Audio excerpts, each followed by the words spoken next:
বাড়িতে থাকা মাত্র কয়েকটা বিস্কুট দিয়ে বানিয়ে ফেলুন দারুণ স্বাদের এই বিস্কুটের হালুয়া। খেতে ভীষণ ভালো হয়।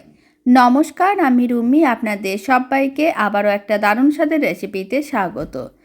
প্রথমে আমি 8 থেকে 9 পিস বিস্কুট নিয়েছি। এবার একটা ফ্রাইং প্যানের মধ্যে কিছুটা পরিমাণ সাদা তেল দিয়ে দিলাম। তারপরে বিস্কুটগুলোকে দিয়ে দিতে হবে। মিডিয়াম ফ্লেমে উল্টে পাল্টে লাল লাল করে ভেজে নিতে হবে।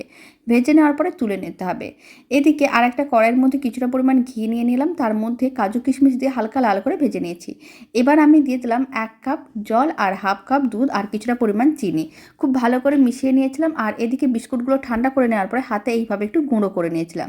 দুধটা যখন ঘন হয়ে আসবে তখন বিস্কুটের গুঁড়োটা দিয়ে দিতে হবে। আর ভেজে রাখা কাজু কিশমিশ 1 চিমটের মতন এলাচ গুঁড়ো আর দিয়ে দিলাম 1 চামচ ঘি। সমস্ত কিছু খুব ভালো করে মিশিয়ে মিশ্রণটাকে একটু শুকনো করতে হবে। এতে বেশ লাল লালও হয়ে যাবে আর এইভাবে একটু তেল আলাদা হয়ে যাবে, মানে ঘিও আলাদা হয়ে যাবে। তাহলেই রেডি হয়ে যাবে দারুণ স্বাদের বিস্কুটের হালুয়া। খেতে বেশ ভালো হয়।